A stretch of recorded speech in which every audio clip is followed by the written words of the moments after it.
Tervehdys. Tervehdys. To all. To all of us, yeah. To Laura and yes, Joyce and Nick. And welcome to the Spirit of Sauna podcast, where we are delving deep into the real meaning of sauna and real meaning of löyly. And actually this week, the real meaning of healing. So... yes, welcome. If you're a first-time listener, please subscribe. And if you like what we're doing, share with your friends, share with your relatives and anyone who's interested in sauna. And wow, we had quite a week this week. Yeah. It's been truly a special week for us. We have had our wonderful, beloved guests here, enriching our lives and enriching our sauna and blessing us with their presence and amazing gifts that they have had to give. So we are truly thankful for having you guys here. And maybe to share with the listeners, why are you here?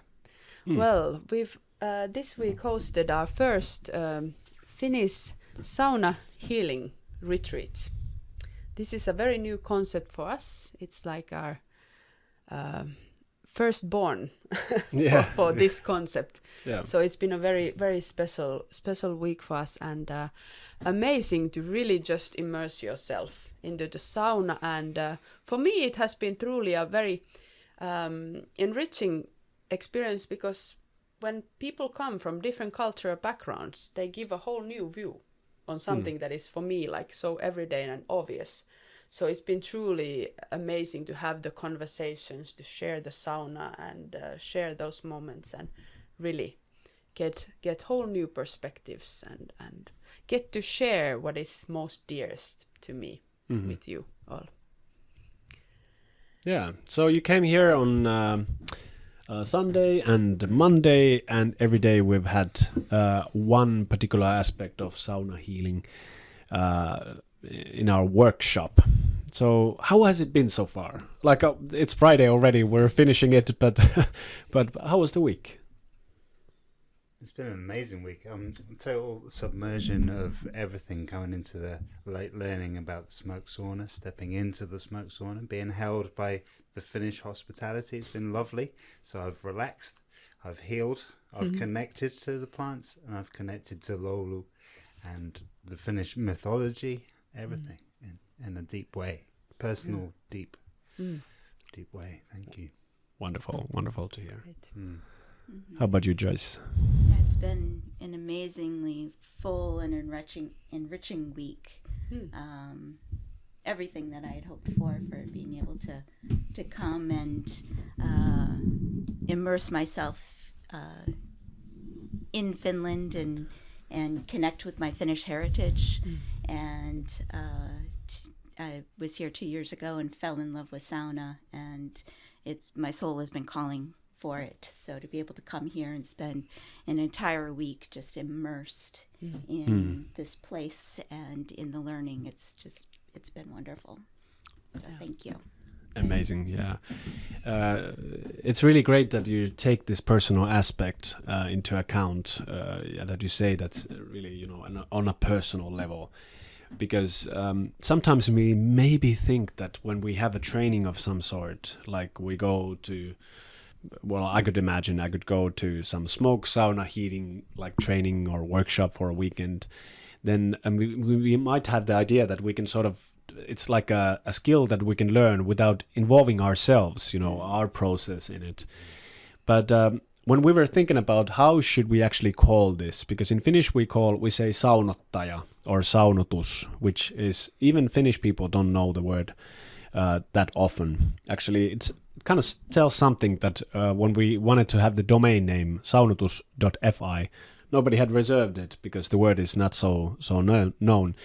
But then we were thinking about the Finnish healing tradition, like that all of these used to do sauna treatments traditionally were called parantaja, and which means we can talk about.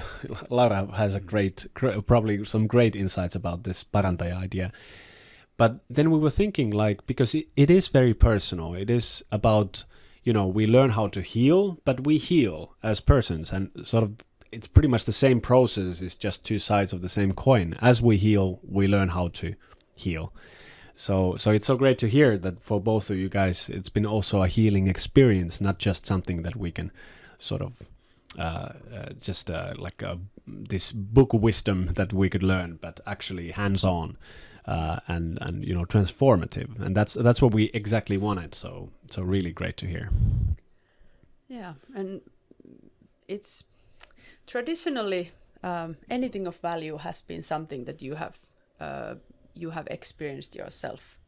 Because what do you have if not your experience? When you start thinking, really, do you actually own anything else except your own experience? So that is the most solid foundation. Then what you can share also. You can learn, you can memorize things, but really the true sharing that then really is truly yours, and also then that people can receive. It happens usually in a very subconscious level. And there it's very difficult to share something you've memorized. You have to embody it. And that's why physician, heal thyself. So please, always, if you want to take people somewhere, make sure you have traveled there first. And that's also why we decided that we want to do a retreat style of training. We want to actually, immerse ourselves, share an experience, and live the days together, and really be in the same space, and share that knowledge that is beyond words, that you can only share by being together, experiencing together, and doing together. So I think retreat is that way a very good. You take time out of your everyday life and just dedicate yourself into the topic. And this week's topic has been healing. And we were quite brave that we started saying the sauna healer. It's a scary word. It's a scary word. And you were brave. You came to sauna healer retreat. And it would be nice to know that what brought you here. A little bit about your journey. Usually, if somebody is brave enough to come for a retreat for healing, they have some experience on the matter, and I know both of you do. So maybe if you could share a few words about yourselves. Yeah, coming from I was a tree surgeon for about 15 years, and then I went into massage therapy, and massage therapy was good, and I learned a lot and everything. But and then I found sauna for myself, and I found sauna really spiritually connecting, and also it allowed me to sit with my trauma and then release it in a passive way. And I found out about some whisking training in Lithuania with Birute, and that kind of grew a foundation, but also spurred me on and changed me as a person through my personal trauma to come out the other side. And then from that point, I truly believe it's my true path to share this kind of that sauna healing or that's the whisking and the rituals. So, and I've been guiding sauna rituals for about 2 years, and then that was the main reason, is to further my knowledge, to feel held, to feel some more healing, and see a different culture, and also see a different perspective of the same thing, and really feel that, and I believe if you're held in the right way, that's the essence, and the essence of your retreat and the training was to really feel held. And then when you really feel held, the beautiful thing of healing can happen. And it's not like the holding water with the open hands, it would just fall through. But if you've got the water, you're held right, then the magic can happen. And I really felt that. That's and right. And that's my view of what I do. And if the more I know, the more I can hold people in that vulnerable place. Or does it need to be a vulnerable place? And I've heard it's very popular. A lot of your sessions are sold out, and people in the UK seem to want to have this kind of healing experience. Is this your experience as well in the UK, that people are really they need this even? Or we so need this in a very wholesome way. Spiritual communities, bringing communities together, being in a small place together, and communal healing space. Really important. the sauna culture is growing with the potency in the UK. It's almost like a gold rush to it, and that's exciting to be a part of that, almost like pioneering the sauna therapy. Yeah, that's why I want to push the individual stuff or share, not push. Just a little bit like a nudging that way. Give a taste. Exactly. Yeah. But they're slowly selling out and getting more offers, and I did give a lot. I've given a lot of sessions for free to allow it to grow, and now it's kind of coming back, and I hope it continues. And this knowledge and the element of coming to Finland will deepen my rituals, and that's what I really want to share in many ways. And we're all on a path. I'm on a healing path, like we all are. And I felt like I've healed a bit more of myself. So stronger and wiser. Wonderful. Yeah. How about you, Joyce? So my journey has been long. It's been about 30 years. So I started my career as a physical therapist. And after a few years, started specializing in working with people with chronic pain. And soon realized that traditional physical therapy approaches of mostly exercise didn't really work well. Yeah. People did much better with hands-on healing and a more holistic approach to hands-on healing. So I specialized in myofascial release and craniosacral work. And then evolving further from that, wanting to pull in other ways of supporting people on all levels of their being, body, mind, and spirit. I started adding energy work. For me personally, I've always been very connected with nature, and I have found it to be incredibly supportive and healing. And so wanting to also help people to reconnect with nature. I feel these days that we are so disconnected from nature, and because we are part of nature, we are also disconnected from ourselves. And that when we're disconnected from ourselves, then we aren't able to tap into our innate healing ability, our body wisdom that knows exactly what we need for healing. And so by connecting with nature, we're able to support ourselves in that way. In addition to all of the other, wonderful ways of healing, like body work and whatnot. And then 2 years ago, when I was visiting here and experienced sauna, it was like this wonderful immersion of both worlds, of being able to be in the sauna, which supports that going inwards and reconnecting with ourselves, and then also with bringing in the elements of nature. It just felt like a wonderful way to really connect back with the essence of who we are. And that was what prompted me to start looking further into healing with sauna. Sauna, I'm from the U.S., and sauna is starting to really become popular, but it's becoming popular in the very American way of, you go into the sauna, you get it as hot as you can, you stay for as long as you can, then you go into the cold plunge and you go in as cold as you can for as long as you can. And it almost seems like at times a form of self-abuse rather than but you feel great afterwards. Yes.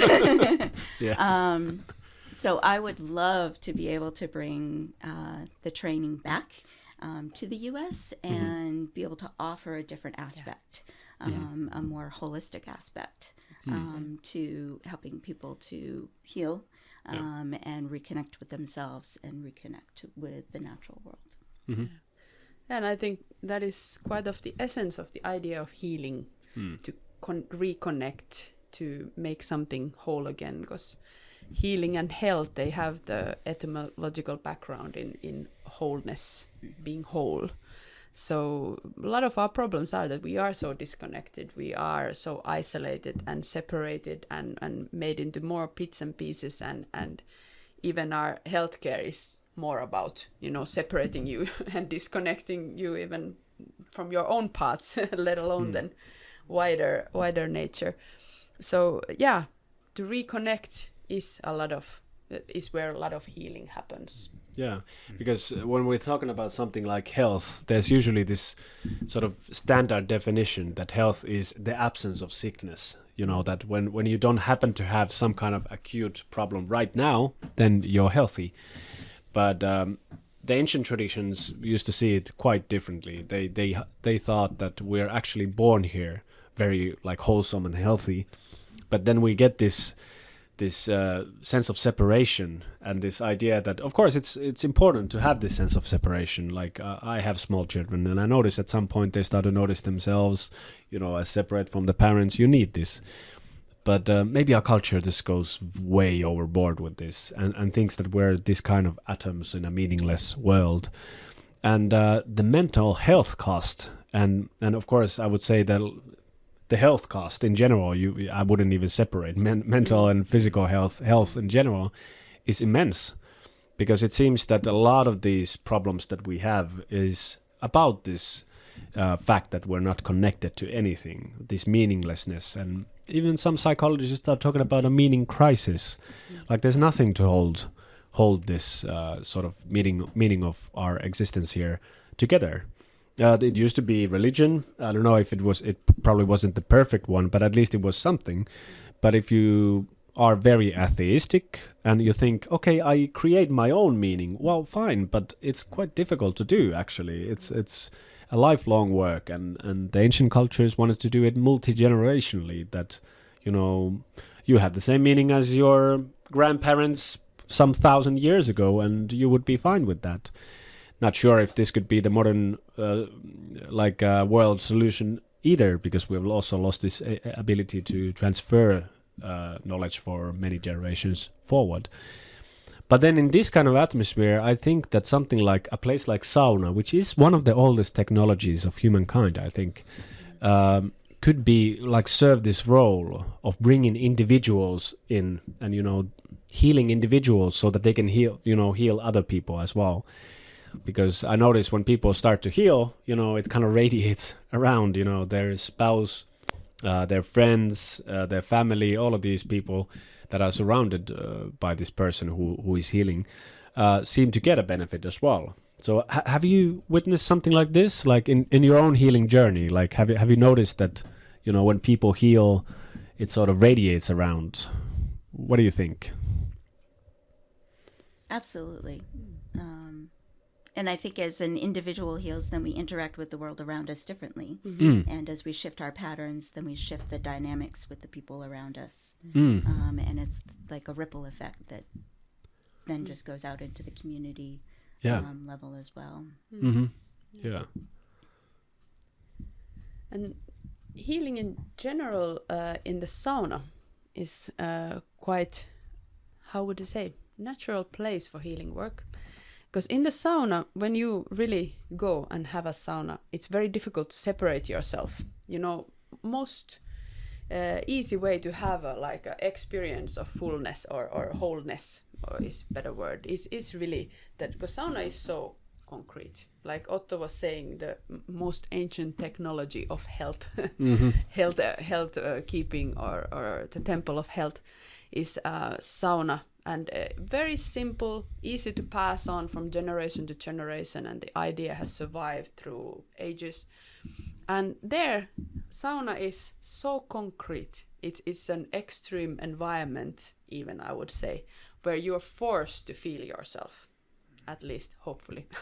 We try to avoid that, even we take the timer, and we instead of focusing on ourselves, we avoid up to the last point. But still, sauna fights that, you know, it's trying to force us to feel wholeness, and most often people describe the feeling afterwards really that it was the most amazing feeling I've had, because you know, you're forced to be in you and full you. Your emotions are there. You may feel anger when the heat starts being too much. You feel different type of emotion. You feel bliss when the relaxation happens, and at the same time you're feeling it in your body.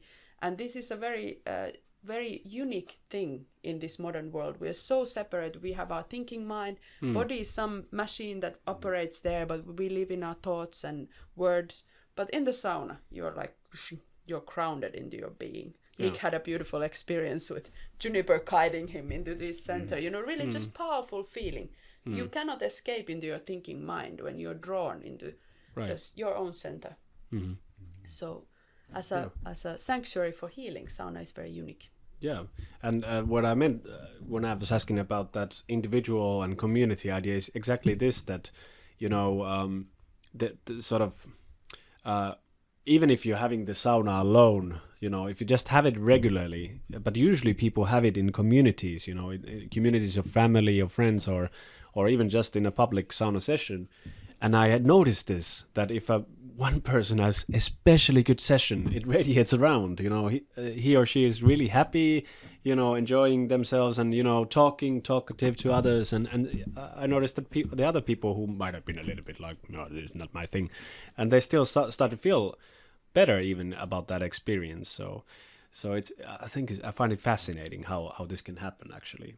That there is no individuals, in a sense. It's always a community, in some sense at least.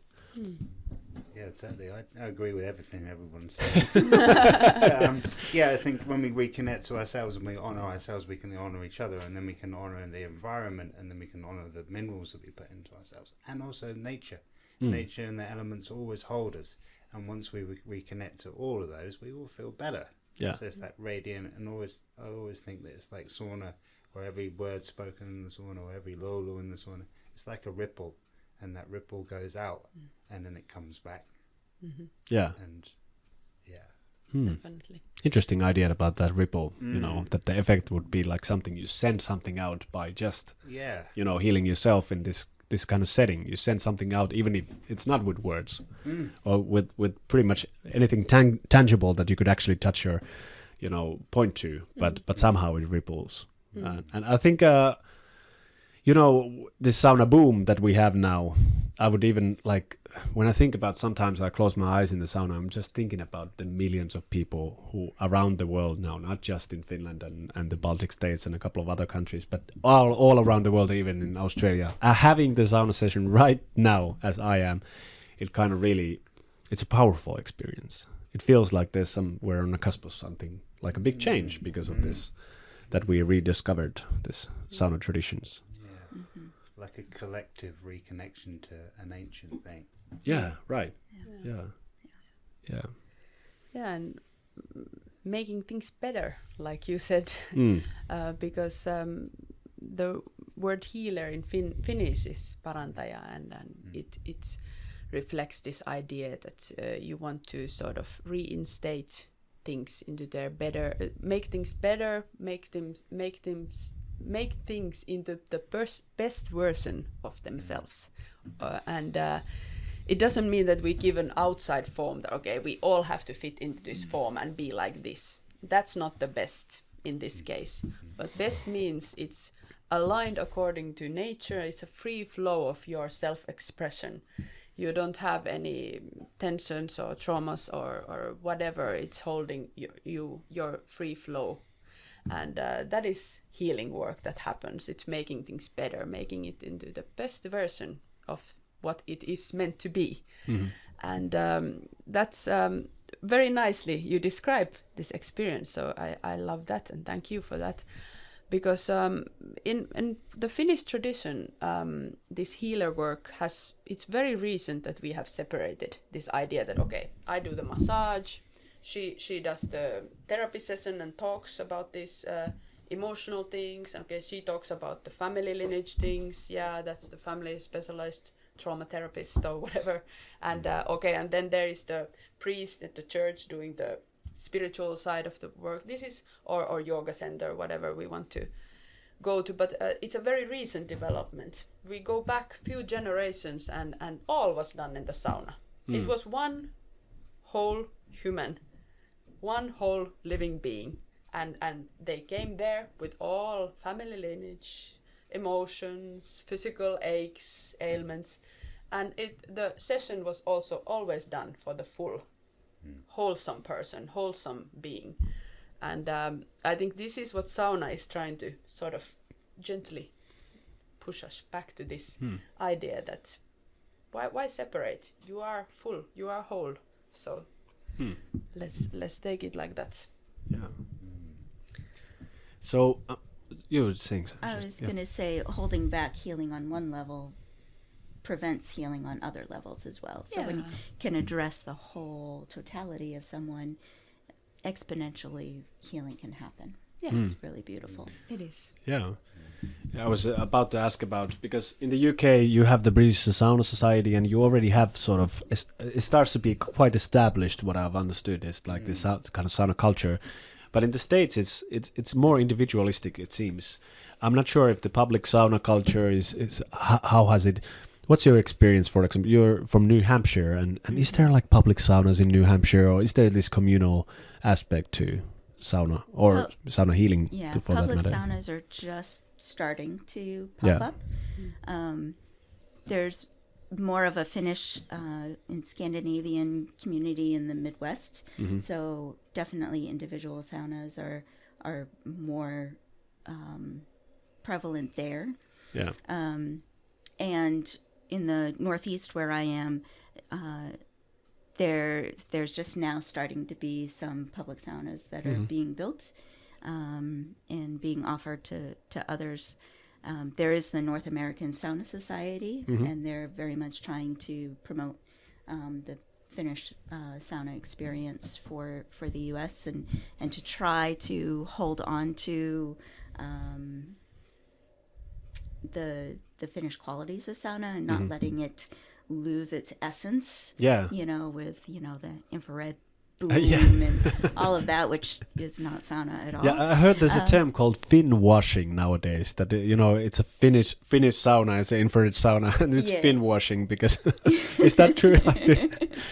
There could be. Yeah. I haven't heard that term, but I in the different sauna groups that I connect with on social media, there is kind of a sense of that.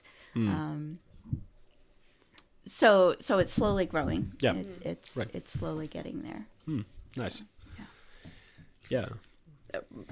Would you mind defining a little bit what they mean with the Finnish sauna there? What is considered as this Finnish? What they want to? What is the essence that they want to sort of hold on to? It's mostly that there's the stove, whether it's a wood burning stove or an electric stove, that there's rocks and that there's water. Yeah, great. To create the steam, the lolu. Yes. And that's the main essence. But also not only for an individual to go into the sauna, but for there to be that social aspect as well. Yeah. That is part of sauna, of reconnecting with others. Yeah. Is it the same in UK that there's this idea of a Finnish sauna, like, or is it more like generally sauna, like global kind of culture idea, or how would you define? Yeah, lots of people say it's like the Nordic experience or Nordic spa. Yeah. Kind of that hot and that cold kind of element. Right. But I see like lots of people also studying with the Lithuanian people, so it's that we are looking afar. And then everyone says that the English culture is to get all inspired, bring it all together, and then just kind of mash it all up. Yeah, right. And kind of put it in an English soup of like sauna or all those things. So we could get lots of influences. So it's like that. And lots of people, they're getting into sauna, buying a sauna, and then learning about sauna. So they're not really, the education's not there almost. So we're laying down the foundations for a good, wholesome sauna culture. I think. British Sauna Society are really behind that, and the sauna owners, and I'm from Cornwall as well. There's lots of saunas there now. When I first started doing the sauna rituals, there was maybe like 2 around Newquay, and now there's at least 7 or 8, or maybe like 15 around the corner. In 2 Cornwall years? in 2 years, yeah. And Great. Coastal, there's some in car parks. There's more wild spas that are more static. Slowly getting there. And do you have also that the sauna is defined by these elements that she mentioned? Yeah. Luckily, there's a few people saying infrared, but there's not really. I mean, most of the saunas are wood fired. There's not many electric ones, or the electric ones around. They're pretty good. There was a 30-person one built recently. 30-person sauna? Yeah, wow. It's like a roundhouse 30-person sauna. Oh, it must be a massive, like icky stove. Yeah, it's like almost chest height. Yeah, in the middle, and we all got together. The sauna culture, sauna people, or the hosts and sauna owners around Cornwall. We all got together for a little opening, and that was interesting. Yeah. Yeah, the reason I'm asking about this is that when we think about sauna healing and that we would have a sauna healer, it actually has surprisingly a lot to do with the fact that all of the saunas were smoke saunas just about 100 years ago. Because as you maybe noticed this week here, and Joyce, you're spending with us tomorrow and day after tomorrow heating this kind of, or having this kind of operation on. And having a smoke sauna, it requires quite a lot of work. You can do it alone, sure, but if you do it alone, you better be a sauna healer. You better be in a good physical shape, and just knowing all the elements, knowing how to read the weather, knowing which wood to use, and all of this. So of course part of it is, or actually like the biggest, I think maybe the biggest part is just being the community healer, sort of almost the doctor of the community. But it has to do also with the fact that you just factually cannot do it as anyone. Probably anyone knew how to heat up a smoke sauna, but if you're working 12 hours in the fields and then you have to come home and put on the fire to a smoke sauna and spend 9 hours heating up the smoke sauna, this just doesn't work like that. So as we've sort of gotten this electric sauna boom and then the infrared sauna boom, and nowadays even the wood burning sauna, it's very simple. In most ikinat, it's really quite difficult to get it really hot. But most of the saunas, you just put a few logs and that's it. The technology goes forward. Then as the technology goes forward, we lose this sort of healing aspect, that the healer would be a sort of a very knowing about all areas around the sauna, not just doing some treatment, and I know this one treatment and you just did this and that's it, but actually having this holistic experience when the healer comes in the morning to the place and starts to heat up the sauna and prepare the waters, prepare the plants and all of this. So I think it's important in any way we can bring back this idea of this holistic idea of preparing the ritual space for the work that you're going to do. And this week we also tried to incorporate this idea.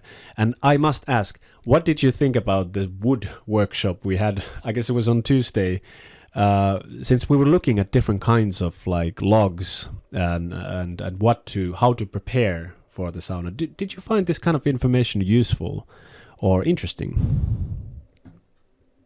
Yeah, I did. It's my vibe. I love wood. Tree surgeon, essence of trees and what they mean, and the qualities and how they burn, and also like what they leave behind. I think that's what stuck with me. Is like that the lasting smoke in the smoke sauna has got to be kind, because it's still there in an essence of still that. So that was what I took away from that, and how you get smaller logs for that strong heat. Yeah, right. The fire and the flame. Yeah. And the smoke of that too. It was into I opened the door once and I saw it coming out, and it's just so beautiful. Yeah. Watching that whole process, and actually someone being the guardian of that, putting their heart and soul into filling up water and heating the water for the washing. I don't think we do that with the sauna at home in the UK, but it's not. We don't really think about warm water for washing. We just there's that cold. It's hot, cold. But right.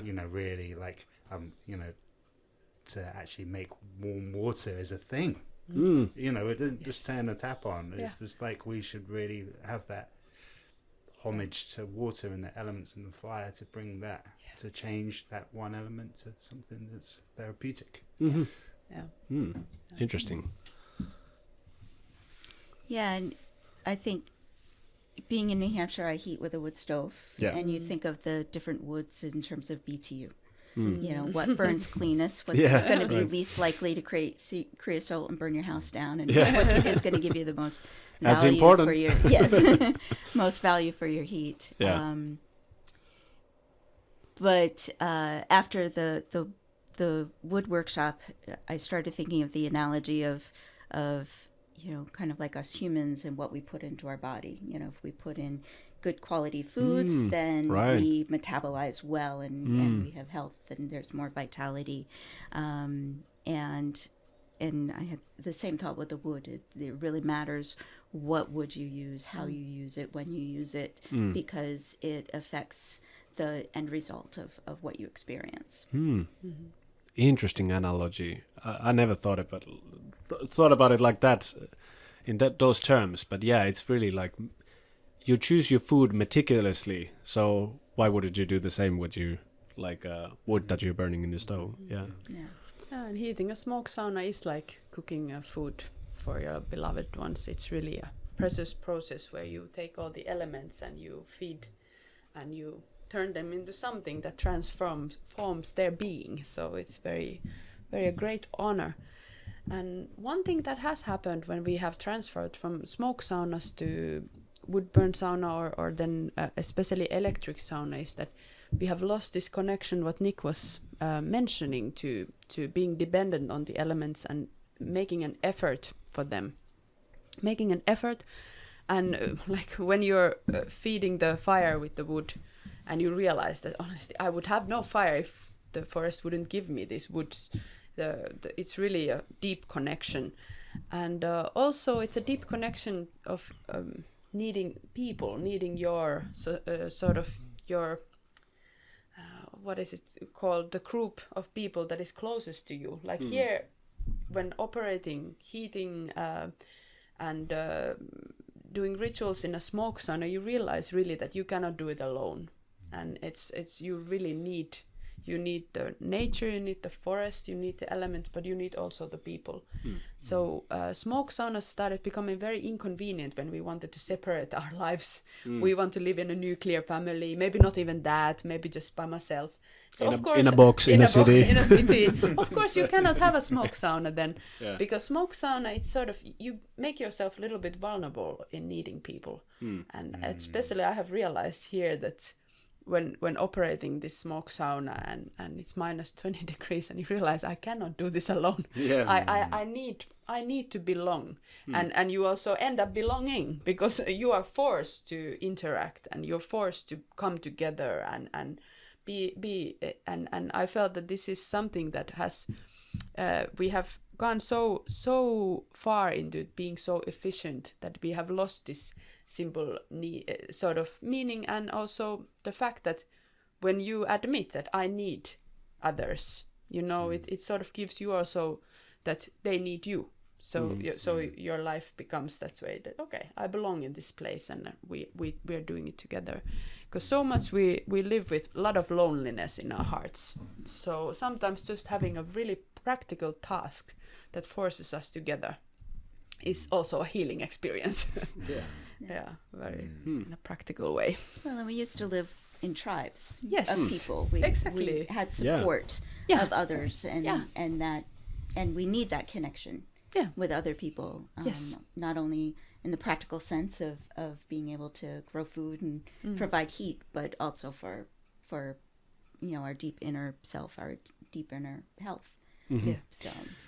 And it's kind of arrogant from our culture to assume that if something has been the reality for hundreds of thousands of years, like living in tribes, for example, or clans or something like this, that we could just automatically like remove that and nothing happens. It's kind of like strange idea that never probably before in humankind's history we thought that you can survive alone. Now we seem to have this idea, or even ideal, you know, that I'm really independent, I don't need anyone, but we do need. But for example, when we started the sauna, I had this very difficult problem that I didn't have pretty much anyone to work with at the moment. I had to be here alone quite a lot, but I noticed that I didn't feel that I'm alone. especially like this winter is always we use as an example because it's just so, uncomforting. Not comforting, what's the opposite? I don't know. But when it's, for example, snowed a lot and you have so much work ahead, but the first thing you have to do is to get some firewood and put on the fire. And how I felt was just that I didn't feel alone, because when I put on the fire, I sort of, because it is actually an altar, you kneel before the fire and you prepare a sort of a ritual, and then you start the flame with your match, and I could feel the presence of my ancestors. I could feel the nature in this very small forest we have, and I could learn how different kinds of seasons affect how the sounds and smells and sights of the forest and the sauna area are like affecting me. So even in that situation that I would have to, or anyone would have to be alone heating up the smoke sauna, I can imagine like this generations before us, like say the whole village is there doing the hay work, even the kids. So you just have one person who cooks the food and prepares the sauna. And I could just imagine, like even in, like especially in July with these warm nights and so on, how this person would be just absolutely connected to everything while doing these tasks.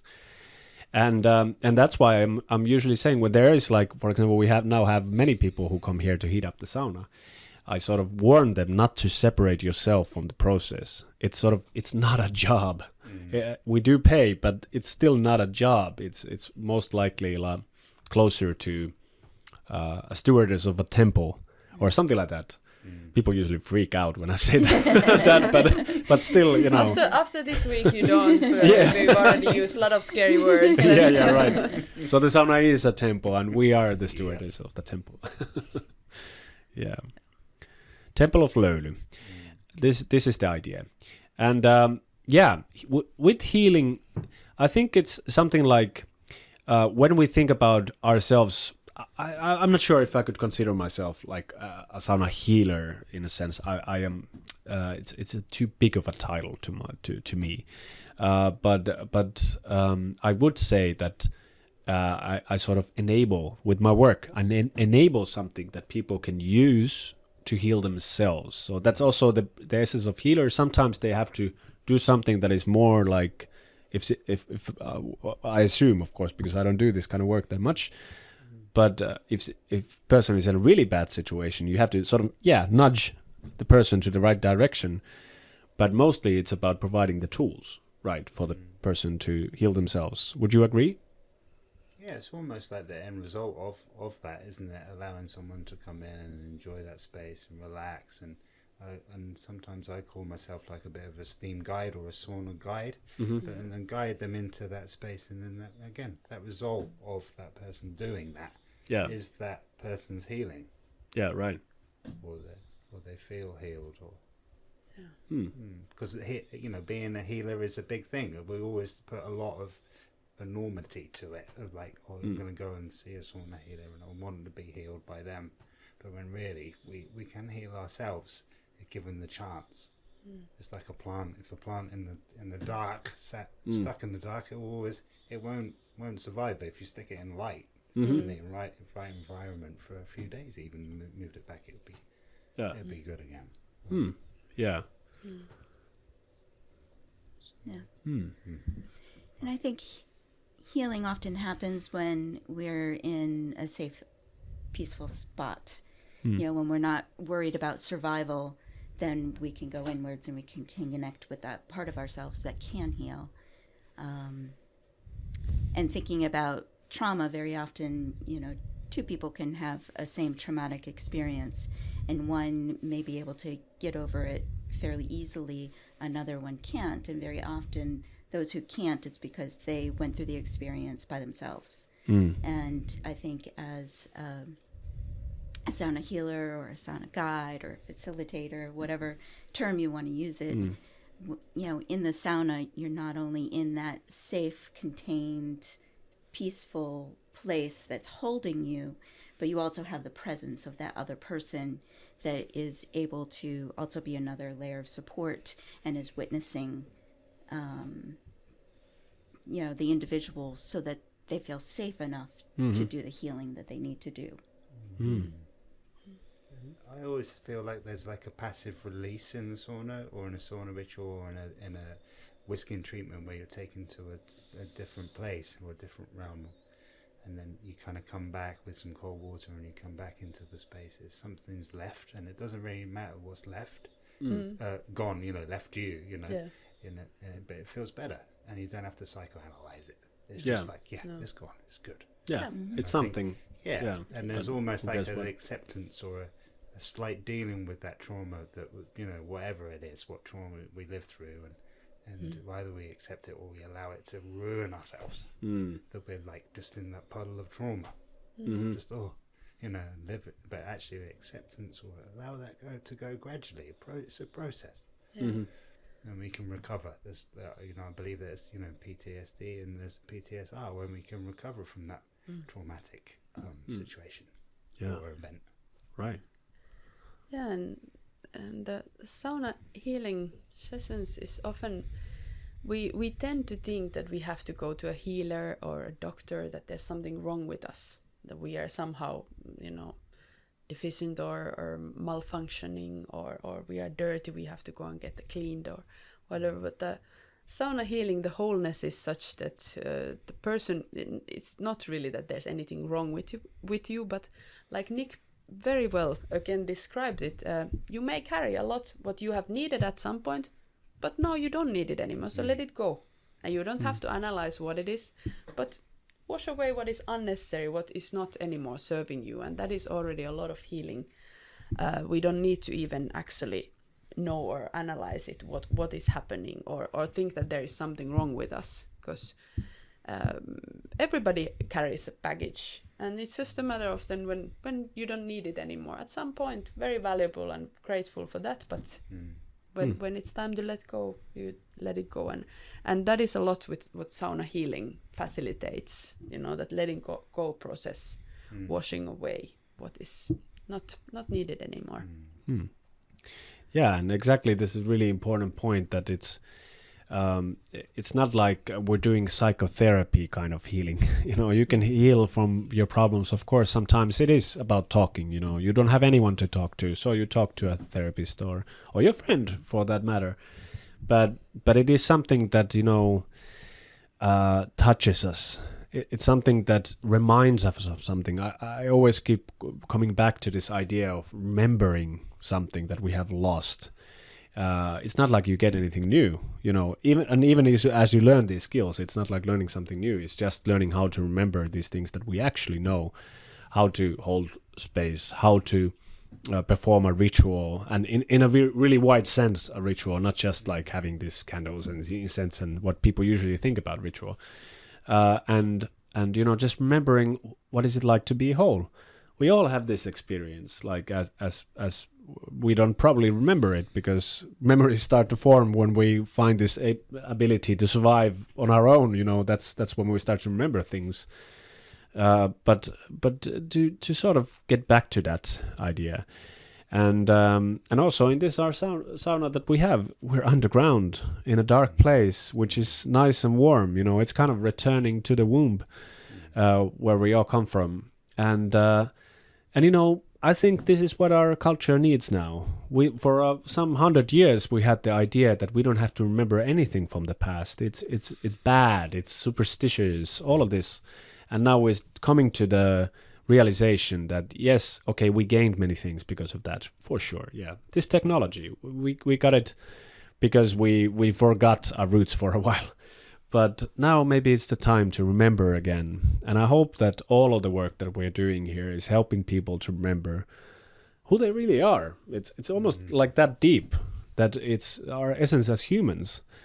And I really think that sauna can reveal that. And I love the fact that Mikkel Aland, who's this famous sauna author, he unironically claims that sauna can actually save the world. And I think if he's right, then this is exactly the way how it happens, that it forces us almost to remember who we are.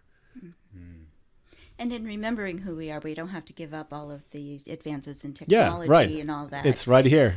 It's like we started in one place and then we swung to the technology side of the pendulum, and we don't have to go all the way back. Yeah, right. But we can come into balance, and yes. we can have the new advances that our world offers us. But we lost something when we moved away from the old ways, and if we can bring ourselves back into balance, we can be supported on both. Yes, it can be super scientific as well. We have scientific research to show that sauna is good for you as well, and that's made with modern methods. So but to have the essence of the ancient practices and then have application for this time, because there is no point in trying to time travel. It's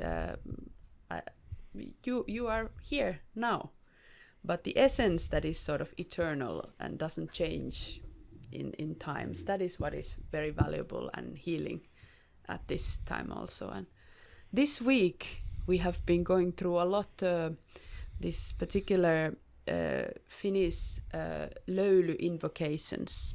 And there I think it said all that is needed to be said. It says, terve löyly, terve lämmin, terve tervehdyttäjälle. And we've been going through this over and over and over. And this has been basically the summary of our week. But it is, we say the wholesome, we greet the löyly, wholesome löyly, full, whole löyly heat. And we admit that this is tervehdyttäjä, means someone who makes you whole or makes you healthy. So löyly, we are greeting löyly, we are invocating that, we are stating that it is actually löyly. And that is something it in any culture, any time, always in the essence. Then you can make that essence be then a concrete made smoke sauna inside the ground, or be it with logs, but that essence, that löyly that makes you healthy and whole, that is always the essence. So that way, not connected that you have to go back all the way to some ancient time. No, you see what is the essence, and that's relevant. And you can utilize all the technology, anything that is favorable for that essence to happen. Yeah, so let's welcome all the smoke saunas, wood-burning saunas, electric saunas. Okay, those infrared. Sorry, I'm sorry. I said I won't we draw the line. But yeah, we welcome all of these to the world, and I'm so happy. When I started my sauna journeys, some 25, I don't know, I guess 37 years ago. But like in seriousness, in 20 years ago, even in Finland, it was sort of dying. Very few people were interested in, and so on. And even Finland is now experiencing a boom, and I just really truly welcome these temples of löyly and these healers who are building these, maintaining these, pouring the löyly even just on the stones, and they're doing important healing work for all of us. But yeah, wow, it's been such an amazing week. I'm so happy you came here and shared this week with us, because we have an everyday working schedule here, and we've had it nicely cross with this training we have, so that we could also give you the experience of the just very everyday work, which I find fascinating still, although we do it a lot. And I'm happy that you would be able to come here and participate in this. Yeah, thanks for having us. Thank you for having us and providing the opportunity. Yeah, for sure. Yeah, and thank you to all our listeners. Hope you enjoyed this episode. And again, have to remind you, please subscribe. They always say that you have to say this, but please subscribe and share, because organic way is the best way. So of course, if this kind of discussions interest you, then that's the way. Okay, so I think all that is left to say is kiitos. Kiitos. Kiitos.